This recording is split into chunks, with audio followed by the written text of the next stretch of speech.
ஆல்ஃபபெட்ஸ்னா என்னம்மா? ஏபிசி அப்படின்னு சொல்கிறோம்ல, அதுதான் ஆல்ஃபபெட்ஸ். ஏ என்ன letter? A. A for apple. A for apple.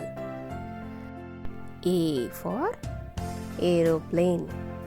A for aeroplane. A for ant. A for ant.